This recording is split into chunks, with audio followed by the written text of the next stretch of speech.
Is your existing supply chain and logistics consultancy provider failing to deliver?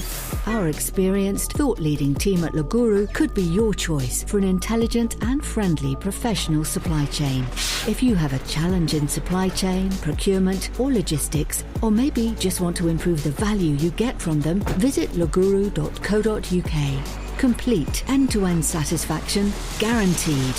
Coming up in this episode. Does anybody really care whether their watermelon is shaped in a sphere instead of a cube? Now I'm getting excited about the cubic potato now you've mentioned that. Well, I don't know. That's a bit of a challenge, I suppose.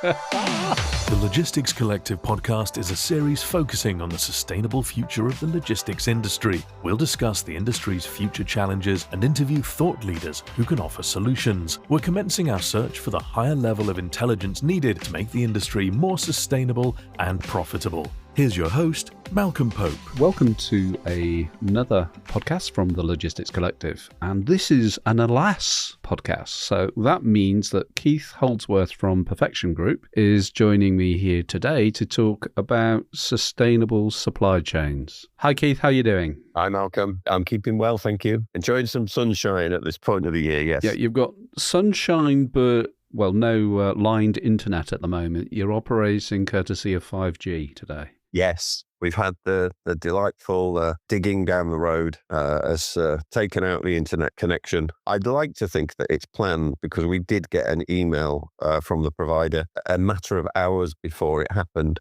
But yes, I'm using the delight of a mobile network to connect with you today. Well, let's hope we have a sustainable signal so we can carry on. So, Keith, what does sustainable supply chain mean for you? Oh, here's a good question. You didn't tell me that was going to be the opening question. Hey, well, look, no, I mean, you know, I'm sorry. I think we know each other well enough. I mean, apologies for. I don't want to be regarded as a curmudgeon in terms of doing this with you, but sometimes we're surprised by questions. But yeah, we can break it down if it's too challenging. No. I guess in my mind, sustainable supply chain probably comes from you're trying to make the least impact on the environment, and there are a huge number of ways that you can do that.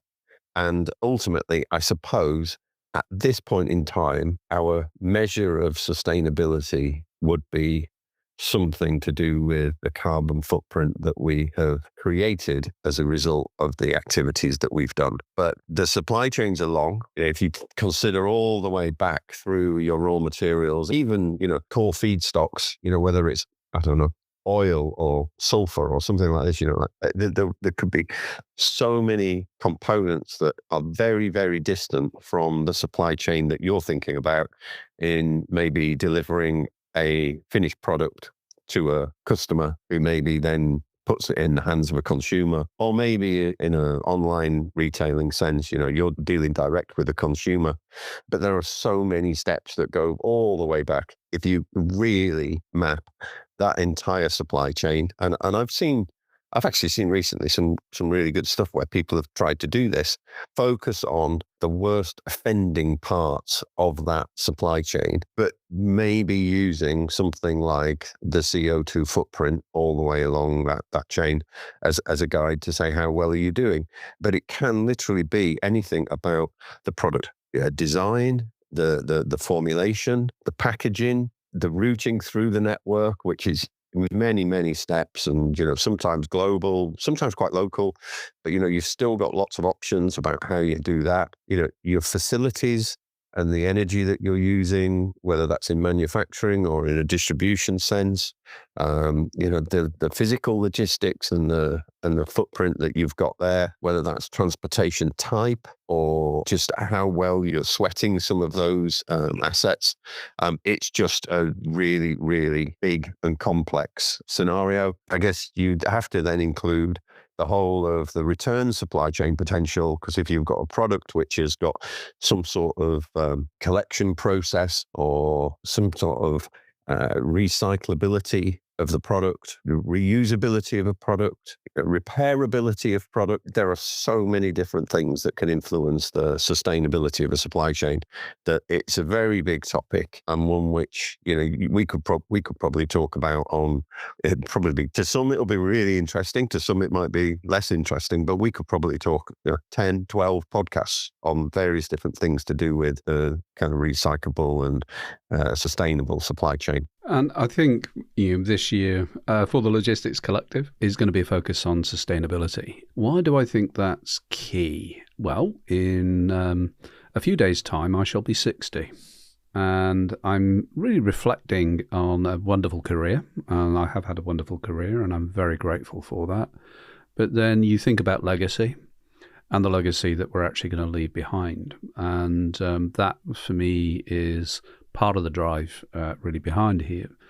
But also, like you, Keith, we've been looking at sustainability for more than a couple of decades now in different forms. And sustainability is sort of, it might be regarded by some as a little bit of a fluffy word.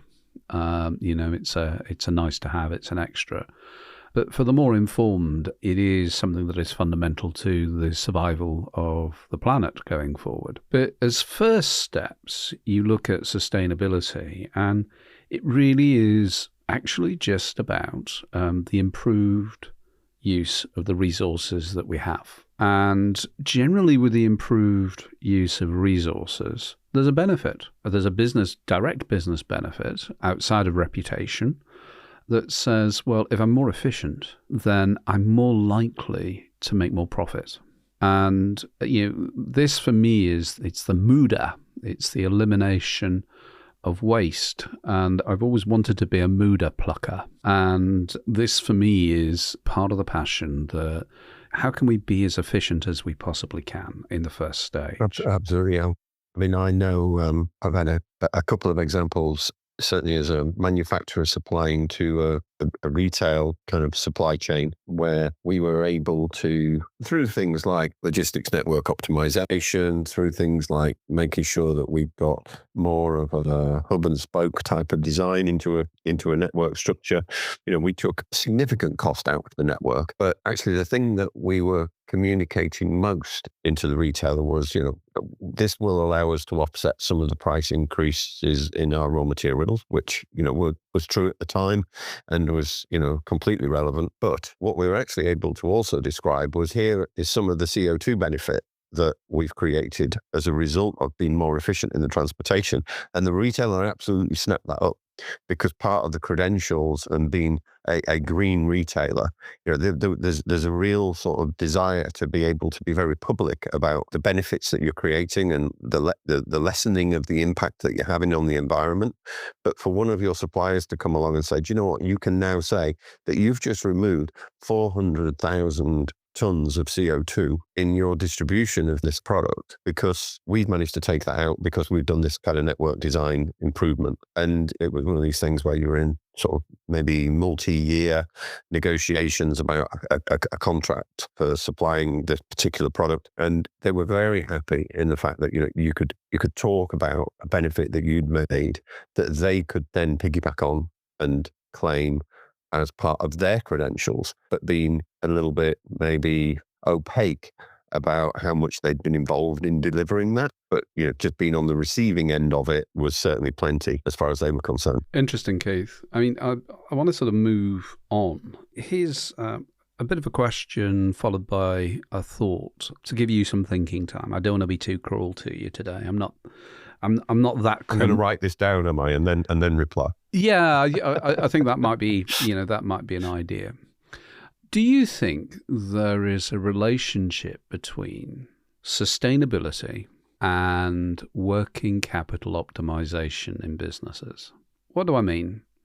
If I look at it, is that quite often, the quicker something moves to the paying consumer, the more quickly cash goes up the cycle, as it were. It goes up, goes up and pays for everybody.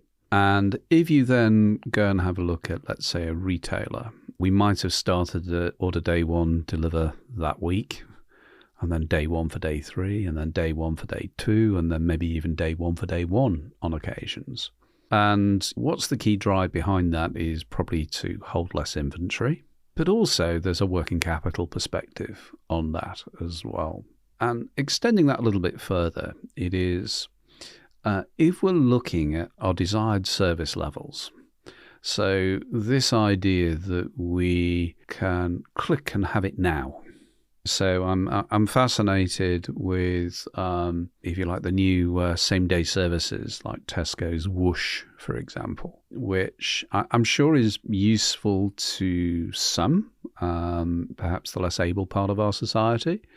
But I do wonder whether or not it is fecklessness rather than real service that's being provided there, and whether or not it is profit rather than real service is being provided within this. Or indeed, we want it next day. Well, do you really? And what I'm trying to get to is that if we understood the consequences of saying, I want it right now, and that's want rather than when do I need it, what really is the sustainability trade-off in terms of that? Because generally, if I'm looking at something, the more time that you have to optimize something and to join it together with other things, the more sustainable you become.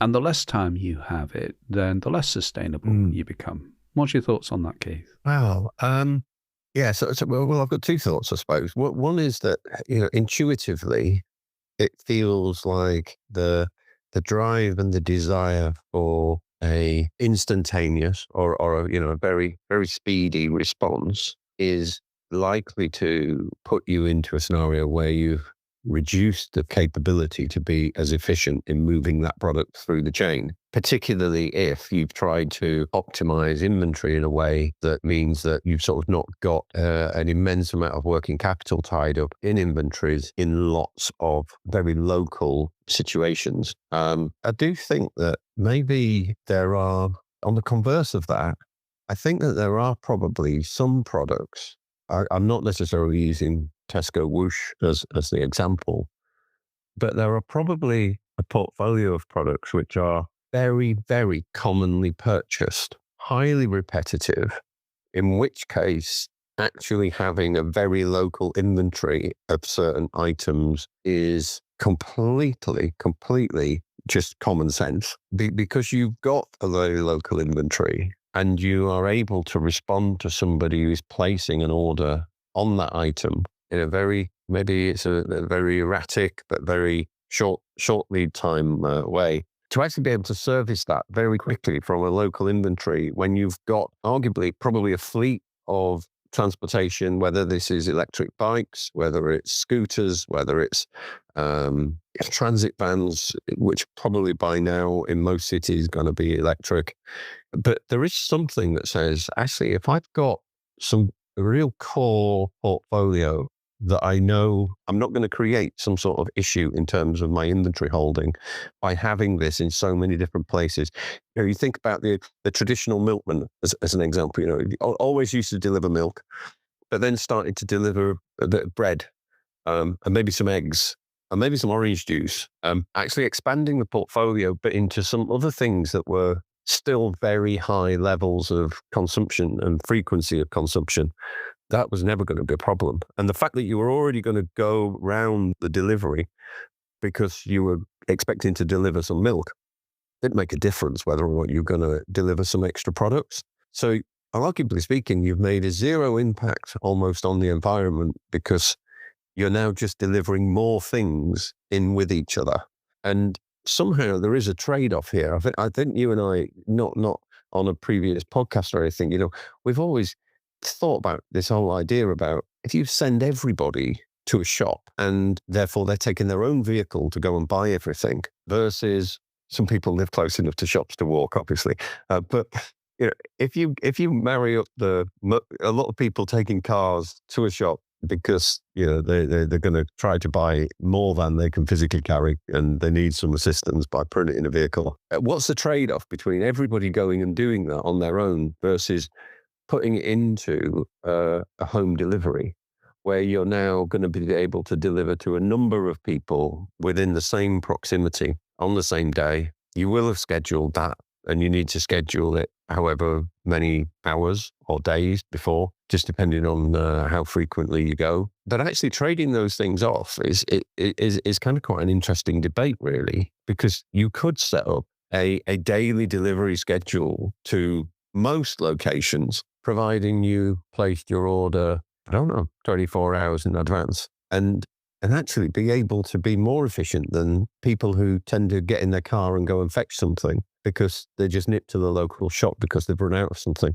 If you can trade this off, somehow there's going to be some sort of balancing line between where one's better than the other. And I'm not exactly sure. It's going to be different based on cities, based on towns versus fairly rural locations. They're all different dynamics. But there will be a tipping point where one is better than the other in whichever supply chain instance it is. Whether that's a food, clothing, maybe white goods. There's all sorts of differences between those chains, isn't there? There certainly is, and it's complex. And if I can make a shout out on the podcast, we'd be fascinating to hear from anybody that has developed some sort of carbon accounting model that says, well, which is the best option? Because it's going to be dynamic. Within this, you're absolutely right. There's a difference between living in a rural environment and a city.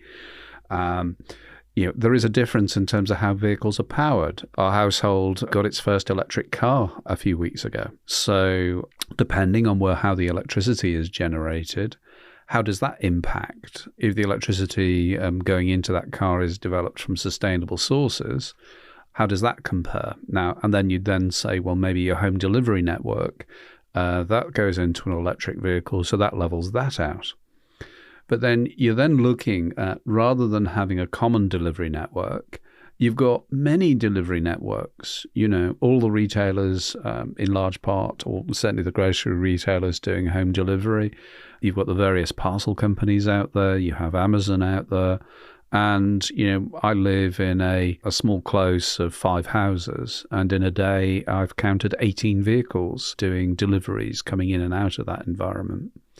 And all of which will be optimizing based on their own vision and not necessarily, what do we actually need? Well, actually, wouldn't it be good if we had a daily service that came around, and maybe that looks a little bit like the old milk delivery system. I mean, milk and bread, even before the milkman was delivering bread, milk and bread used to be delivered to house in the UK when I was a lad, which, given that I'm shortly to be 60, was quite some time ago. But, we deconstructed what was, in theory, an environmentally friendly, or for an emissions basis, an environmentally friendly milk delivery system, because we wanted to go to bricks and mortar retail. And then perhaps a decade later, it was, well, actually, maybe people would prefer to have their products delivered to them. But what I feel that I'm missing in this is where's the model that says what is best? And what I also feel that I'm missing is where's my green button? So if I want to do, as a consumer, it's my choice. I don't want to be too totalitarian in terms of this.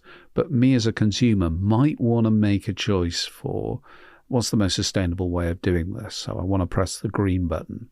And where are those options at the moment? Yeah, I mean, I can only support you in the logic of, if you've had 18 van drivers that have come to your close to drop off various different parcels to various different households, multiple times a day even for some of the same parcel companies, that's increasingly become a bugbear of my own as well, where it just doesn't seem to make any logical sense. Because I don't make the choice necessarily about the parcel company. I'm generally buying a product from a given source, whether this is an online retailer or a combination of an online and bricks and mortar retailer, but I'm generally buying a product which I'm picking for the product, and there'll be choices that I've made in that. But one of the things that I don't get to choose is who is the courier who is bringing that to me. There might be some examples where you get to try to make that choice. I don't know, maybe on eBay or something like that. But I don't get to choose the courier. And actually, I'm really not that bothered as long as they deliver my parcel on the timing that they have committed to. And therefore, that's trying to match with, and I try to think that that's going to match with my need, as opposed to just artificially being as fast as possible. But I don't make that choice. Somebody else has made that choice because of the contract that they've made. And I don't really, if there were a way for us to be able to combine some of those last mile delivery networks on a geographical sense, that meant that rather than having 18 vans coming and delivering to a single close, which, let's face it, that's 18 vans who have gone from being full at the beginning of their shift down to empty at the end of their shift, and then driving ultimately back to the depot to get reloaded. That the length of time it takes to go from full to empty is very protracted, very, very long. But what could happen if you merge together all of the people who were looking for deliveries in your close, and you consolidated those deliveries onto a given route that came and delivered everything to your close on a given day? That would probably go from full to empty. Maybe it has to go to the close next door to you as well, but it would go from full to empty incredibly quickly, and then be able to do something else. Maybe drop into a different provider's depot to be able to get reloaded, to be able to go and deliver very efficiently to 2 more closes and deliver everything from all of these different parcel companies. When I referred to that example that we did for this retailer that saved a lot of CO2, a lot of miles, we were all about going from full to empty as quick as possible and being able to manage that as efficiently as we could. And I think that kind of capability to then throw an empty vehicle back into a collective network, where through some really good, we've got masses of technology available these days. We need a collaborative technology solution where assets are no longer necessarily completely dedicated to a given provider. They can be shared and utilized. And when something's become available, it's a little bit like Uber. When something's become available, it appears back in the network, and then can make another delivery route for somebody completely different. And I think that we're in danger of trying to, because everybody's trying to make their own profitability model work. As you said, they can only ever make that based on what they can see. And yet actually, in the wider world, there are so many other things that are going on, which are, if you had visibility of those, you could make it so much more efficient. And, arguably trying to target CO2 reductions for 2050, we could easily achieve those by just increasing this kind of visibility and collaboration, because we can take all of that inefficiency away from the delivery network. Absolutely agree. I mean, there are some examples. I mean, I look at perhaps the need to do local consolidation centres, and delivering into those, so that you've almost got a town or small region of a city consolidation centre into which you deliver as close to full truckload as you can, and then you're cycling around, and it might be cycling around with your deliveries in your locale. And there are some examples, I think, in London of that occurring really now. I think there is always a difference also when we're looking at service levels and the impact on sustainability, that sort of green button idea. There's a difference between want and need. Now, want is instant gratification, and I want it now. There's a sort of sense behind that. If I do that I'm going to get, wow, I can have it now, I can have it today, I can have it tomorrow. But most of the things that we want really don't need to be delivered as quickly as they are. It's not life-threatening. So if, for example, I'm on a certain medication that if I don't get it is life-threatening, and that's a need, and I need that to be delivered accurately, on time, and as quickly as possible. But if it's something that, I don't know, I'm buying a new garden gnome for the garden. Not that I do that. But, does it matter if it arrives? Well, this side of summer would be a good idea if I really wanted to have an ideal gnome show in my back garden. but summer's quite some time away. So I could wait for my gnome. Just picking up on one example. So we live relatively rural, and I think we're a mile from our closest local shop. Very local, independently run, not for profit, all this kind of thing. Make sure that we still got access. It's got the post office inside the shop and all that kind of thing. I know in our local sort of hamlet that's quite close to this place, I think there's something like 10 or 12 households that get their prescriptions delivered to that local shop. So they're all arriving into pretty much the close geography. And then through a course of, whether people are still active enough to go and collect it themselves from there, but not using a vehicle to go and get it. And if there's people who can't do that, then collectively as a community, we make sure that those are done that sort of like that last leg of less than a mile through some really efficient way, because we're going to go and drop them all off at the same time. Even on a very, very micro level, you can actually do quite a lot of things where somebody is capable of delivering in a slightly larger volume to a place which is very close to the ultimate recipient, and yet then still make that final delivery on the same length of time that it would take for a truck to have, or a van in this instance, to have gone around 10 households, and actually just delivering that in one go to the local shop, allowing people to then go and pick it up from there is equally, still a valuable service. And as I say, if people can't get out, then other people will go and do that as part of the good work that we try to do to make sure that people have had daily visits and stuff. So even on really small examples, that can help. But just thinking about your green button idea, and I don't want to pick them out, but we are a customer of a particular retail website where you can pay a monthly fee and you get very quick delivery as a result of that. So some of that is even certain things will be same day. Some of it can be tomorrow by 1 p.m. Some of it can be, most of it is genuinely tomorrow. And then sometimes it takes slightly longer. And you get an option when you check out, if you've made an order of multiple things, to say, do you want to join these together? Are you happy to kind of merge these and maybe help them to make environmental improvement through merging through various different deliveries? I guess the option there is, where's the option that says, I don't really care when I'm going to get this, so you can just deliver me this week. And if you can do that anytime this week, or even anytime this week or next week, then I'm more than happy with that. And actually, where's the extra piece that the particular retailer could offer, which says, if you pick these things, then what we're going to give you are some sort of green credential bonus points or something.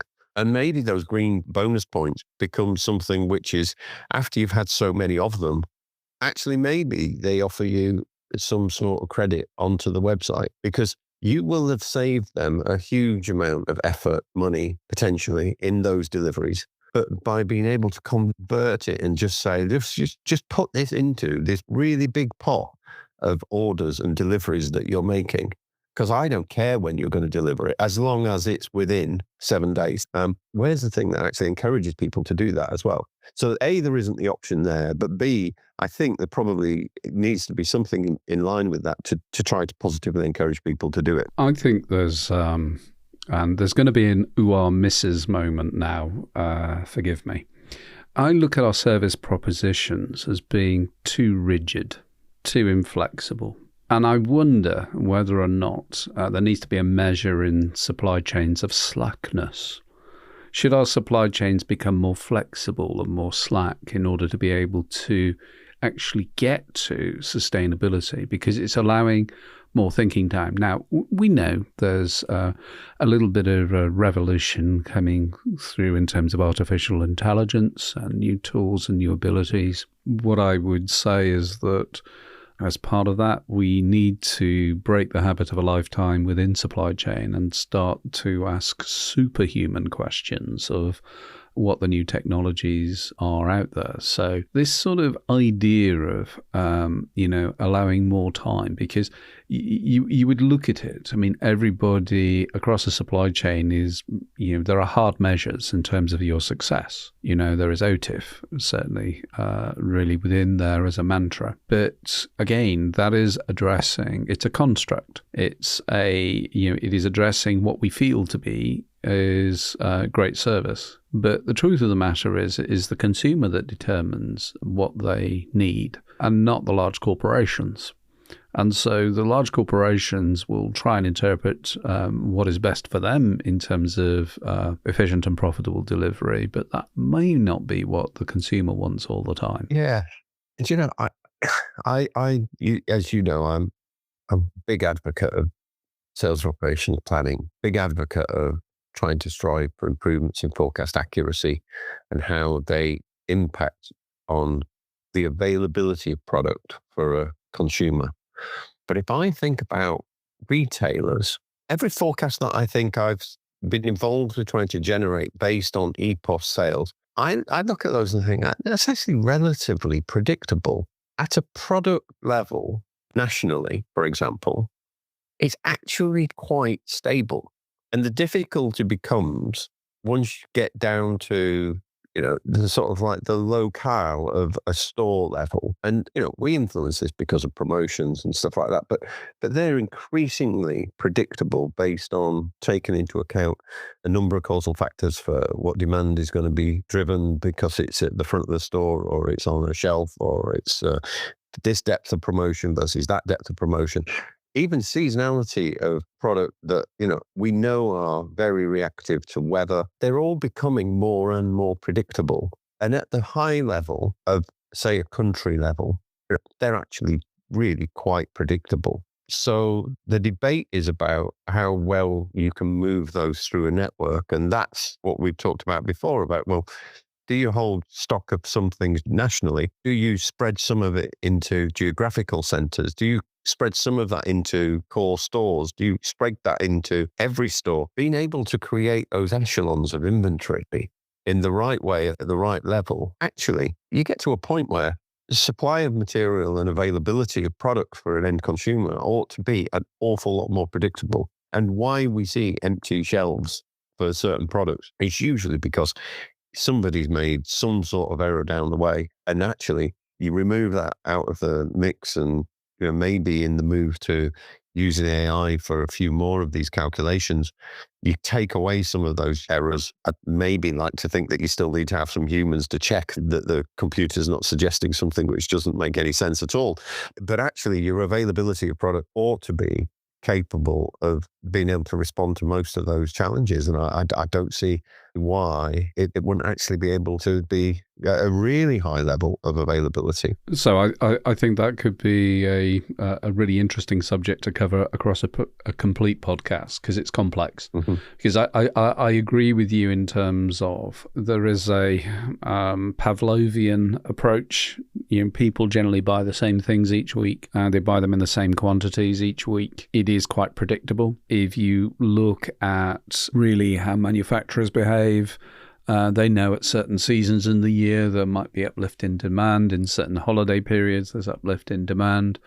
And roughly it follows a pattern. And I think it is looking at this logically and saying, well, and I'm agreeing with you, Keith, by the way, that what is predictable, we predict and we respond to. We do that far in advance and do that as efficiently or as far in advance as it makes sense. And we get the efficiency that we can. And then we then say, well, okay, what is out of the predictable? What is unpredictable? And spending more time in terms of looking at unpredictable and understanding why that would occur. But you mentioned, clearly the area of forecasting. Do you think that poor forecasting can impact sustainability? Oh yeah, absolutely. You've got both. I suppose the holy grail of the accurate forecast is that would allow you to be able to be as sustainable as you possibly could be to a pretty large extent. But you've got two extremes, haven't you? You've got something where you've under forecasted a requirement and therefore you are trying to catch up on the supply side to meet the demand.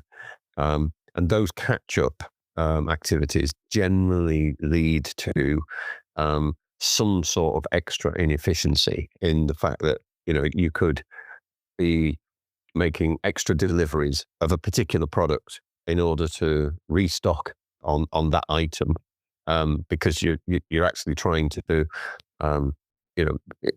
correct on a given product. But I think, I've certainly seen some really good examples where even if you're trying to expedite a particular product, if you've got a portfolio of products where some of the fulfillment that you're making on a given delivery is not about the actual demand, and this is your difference between need and want. Some of your replenishment is going to be about not necessarily fulfilling the need, but it's going to be about refilling the shelf. And you could actually delay some of that replenishment in order to make the expedited shipment fit on an existing delivery. But we don't deal with that in that way. We don't have systems that, well, some people do, but not everybody has the capability to be able to say, look, I desperately need this product today, or on your next replenishment, I want this product. But what I actually want to do is I'm going to drop some of the other product off that delivery. What we tend to end up saying is, I'm going to just create extra deliveries for the stuff that I really need now, but I'm just going to leave all of my previous deliveries in place because that's actually too complicated for me to mess around with. And actually, you've already gone through a picking process. You might have already loaded it on the back of a truck even. So we tend to leave a status quo on the current base and then just put extra items onto some sort of expedited process. So being able to be more flexible, and I think this was a point you brought out earlier in the conversation, being more flexible could actually improve sustainability in this way. So if you've not created a forecast with sufficient requirement, you've got this extra replenishment. The reverse of that is true, where you've created a forecast which is in excess of the requirement. The sustainability impact of that is that you're probably going to generate, particularly on perishable products, you've got the potential to create waste somewhere down the chain. And that waste either creates disposal. So you've got something which is like really bad for the environment, where you've just got rid of something which was a perfectly good product. I mean, even when retailers, for example, will reduce the pricing on some sort of product, maybe they even divert things that are just completely and utterly surplus into food banks or places where it's going to still have some sort of consumption. There is still a huge amount of waste generated, and that can is a huge impact on our overall environment, and therefore the sustainability of the supply chain. Or it creates a reverse logistics flow, where some things like, right, well, we haven't managed to do this, and therefore we're going to send it back. And you've just made an extra shipment that just doesn't make any sense. So I think there is definitely a connection between forecast accuracy, forecasting capability, and creating sustainable supply chains. Because if you don't get your forecast right, you're going to end up creating something which is generally generating something that's much less sustainable in the outcome. I think you're very right. And my sort of extension to that would be, how well do we forecast our own demands at home? And everybody is different in terms of this. There are different approaches. But it's almost the domestic situation. So because I'm a little bit sad, I'll think about what we buy and have in the house with a supply chain brain on.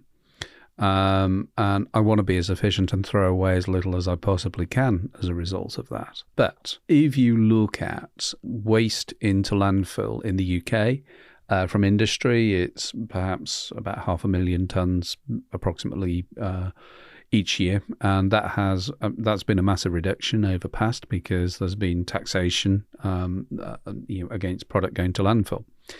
If you look at domestic waste, food waste going into landfill, it's about 6.5 million tonnes a year, which is stunning at the same time as having multiple thousands of food banks in the country as well. But that by itself could be a complete podcast. So I'm going to move on. I'm going to move to our final discussion point, which is about packaging and product design. Now, looking at that, we all know our lovely friends in sales and marketing are looking to design products that look fundamentally attractive on the shelves, that might give a consumer a feeling of more for less, that might be fundamentally attractive. But in the same breath, when we're looking at it from a logistics and supply chain basis, we'll say they're going to be really quite awkward in order to be able to deliver. And really within this, I mean, yeah, there have been some key trends that we've seen. I mean, based on my own home experience, all of our cleaning materials we get from a business called Smol, SMOL, and they are about delivering concentrates that you can more easily and in much more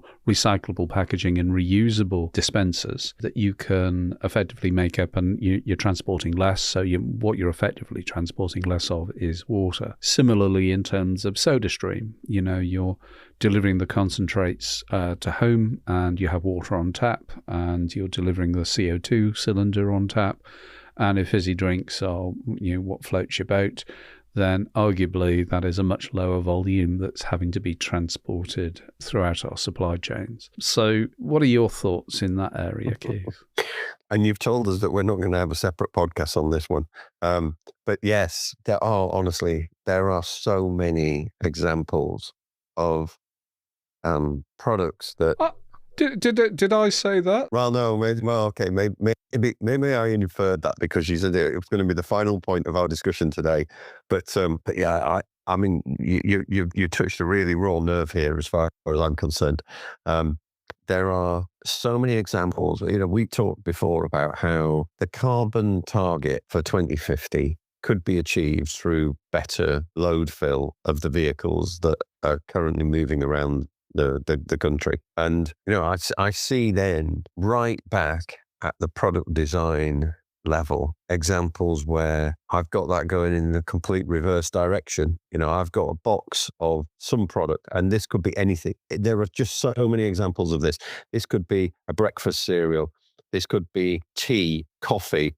This could be cleaning products. I've seen so many examples where I'm now buying the same size box of product and I'm getting less product in it. And, this is really, it's consumer deception, because what you're trying to say is, I think I'm going to get away with the fact that I used to put 30 of these in this box and now I'm going to put 28 in. And probably, and I've experienced this from some of my FMCG background, I think that there's an argument to say that this is all driven by, there are generally inflationary driven increases in cost, which lead to the point where the pricing of the product inside the box, the ultimate product that the consumer is looking to use, is starting to get higher. And then collectively, the understanding that actually something that then maybe I used to pay, let's say I paid £4 for something. I don't want to break the £4 barrier because everybody is charging £4 for this.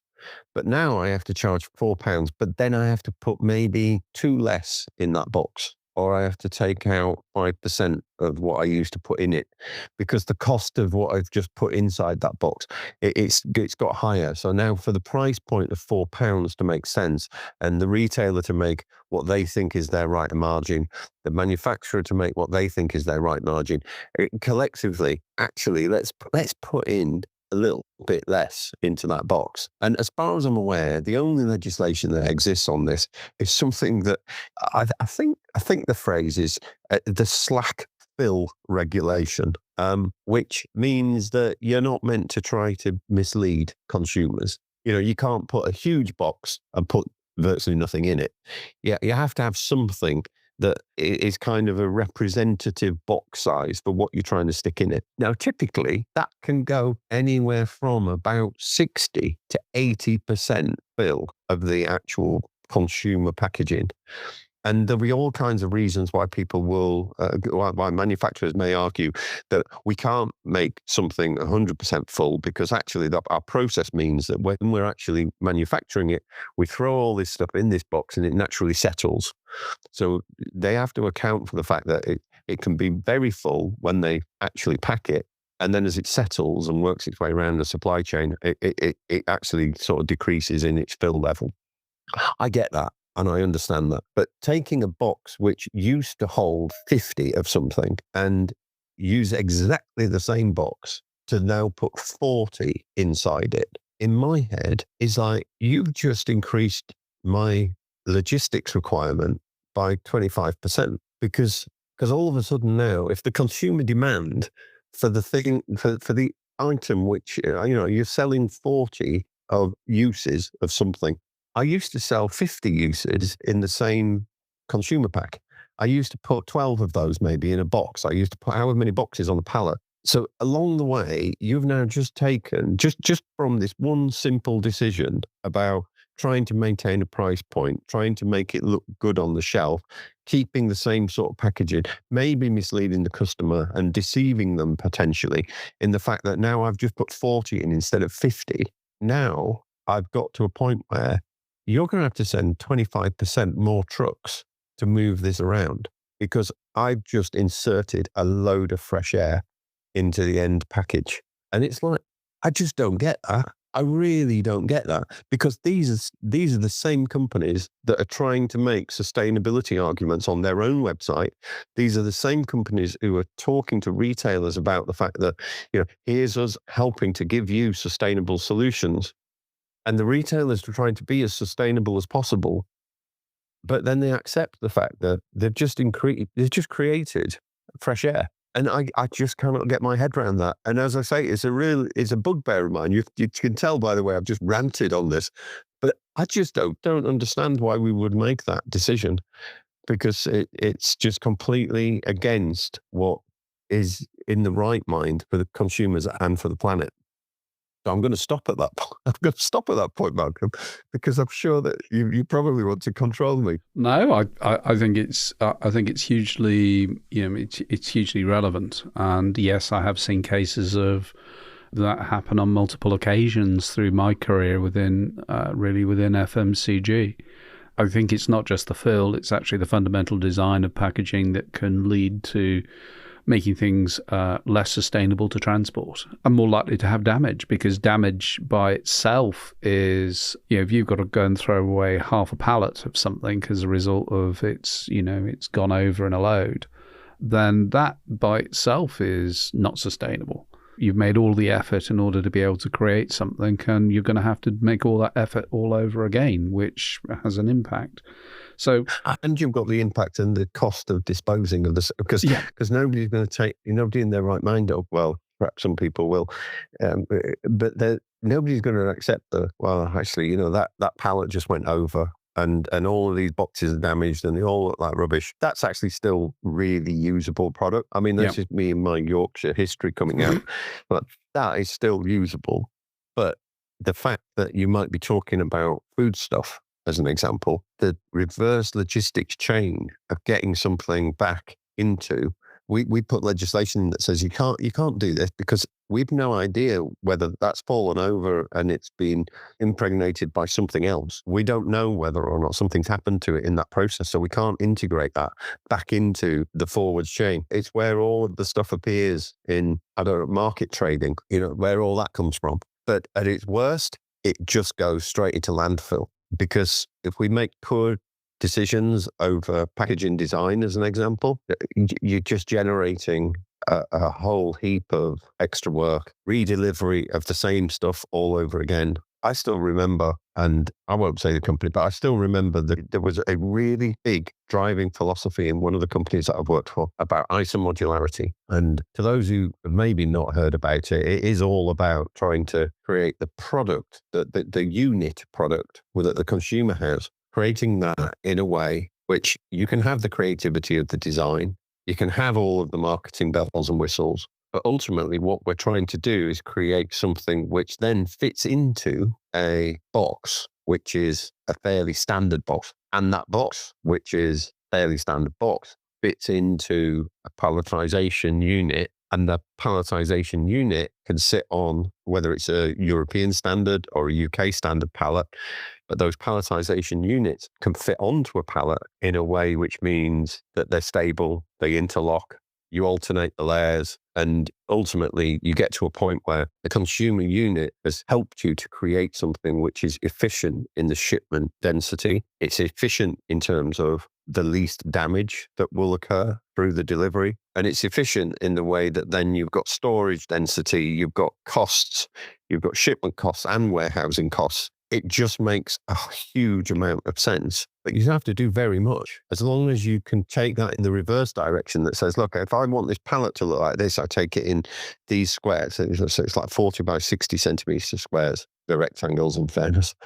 But you take that down into, I can put multiple boxes inside that footprint. And as long as you carry on going down and you start to put consumer units that fit within one of those boxes, that all makes a huge amount of sense. And we've seen weird and wonderful packaging designs between us. I still love the example of the cube watermelon in Japan. I mean, I don't know if you've seen this. Look it up on the internet. No, I have. They are by far and away the largest selling item, largest selling watermelon items. And by the way, they tie little bows on them and stuff to make them really pretty. But in Japan, they make watermelons that are cubes by growing them in plastic boxes to constrain them, because they don't roll around, they don't damage, they're more efficient over space, and frankly, they still taste the same. And it's like, why would you ever grow something which is a spherical watermelon, which is then going to just roll around? You've got to pack them into, you see these great big, almost like a tote kind of container. You're damaging the ones at the bottom because they're stacked on the top of each other. You've got a huge potential for wastage out of that process. It's like, why do we not think about some of those stuff? And even that extreme is, it's not going into really packaging, but it is actually about understanding the product. And does anybody really care whether their watermelon is shaped in a sphere instead of a cube? Because ultimately they want to taste watermelon. And if the watermelon is good tasting, they don't care. But yes. Now I'm getting excited about the cubic potato now you've mentioned that. Just imagine. Cubic potatoes. See why? Well, I don't know. That's a bit of a challenge, I suppose. There are so many examples of this. Think about the chips. I mean, for anybody that's from the US, chips are our fatter fries. Actually, they're nicer. Sorry, folks, but they just are. So if you had a cubic potato, you could make some wonderful, if you like, homemade chips, easy to slice up, and to do that sort of double frying of them, that'd be wonderful. So I think on that shocking thought about cubic potatoes, I'm not sure how easy they'd be to peel, or whether or not you should peel them. On that shocking thought, I'm going to draw the podcast to a close and thank Keith very, very much for his input. It really is appreciated. What I haven't said earlier today, I spoke about my own forthcoming birthday, but today is actually the 7th birthday of Loguru. So Loguru is the logistics and supply chain consultancy that I founded. It's been an amazing journey so far. We've turned over a few million in that time. We've kept a number of people really busy. I know that we've kept clients happy in terms of our different think about things. We are a little bit of a Marmite consultancy. So for those that don't know, Marmite is a yeast-based product that either people like or hate. And so when something is Marmite, people either really love us or they go, nah, that's not for us. And I'm perfectly comfortable with that. But the past 7 years have been a fantastic journey. And everybody said that if you start your own business, it's a roller coaster. And they weren't wrong. They really weren't wrong, Keith. And I'm sure you can attest to this, the sort of glories of it. So I'm happy to share the birthday of Loguru with my good buddy Keith, who... Are we grumpy old supply chain men? I don't know. Yeah, something like that. Yes. No. Well, actually, I didn't know that. You pointing it out, it just made me realize that actually, that there are so many of these, I don't know, supply chain philosophies and designs that, we've been going at these for probably 20 years and we've done some really well. but we've done plenty. But there are still so many examples that, that's actually what keeps you young. So, I didn't realize that, you were personally, heading towards a milestone birthday. I don't actually realize that it was 7 years. I thought it was perhaps longer that you'd had the Guru going, but they're all testimony to the fact that you seem to be younger than you are, because you're probably just enthusiastically trying to still fix loads of supply chain problems. And then B, the Guru seems to have been around for much longer than it has, because actually you've got so many requirements to fulfill. So many people could come and get some advice from you. I know you've recently launched the Guru Pulse, which is how to do this in a sort of really bite-sized way. I can't see how young you are in the Guru, but B, I can't see how old you are as a person. That's a complete dichotomy, I know, but no. Thank you for letting me share in this with this podcast. No, I couldn't think of anybody better to do it. And I think the view is about life is be useful. That's the most important thing. I don't have the same concept about retirement as maybe I had, let's say, 30 years ago. This idea of it's this leisure period. What I feel as we grow older is about having choices to do the things that you really love. And I really love logistics. I really love supply chain.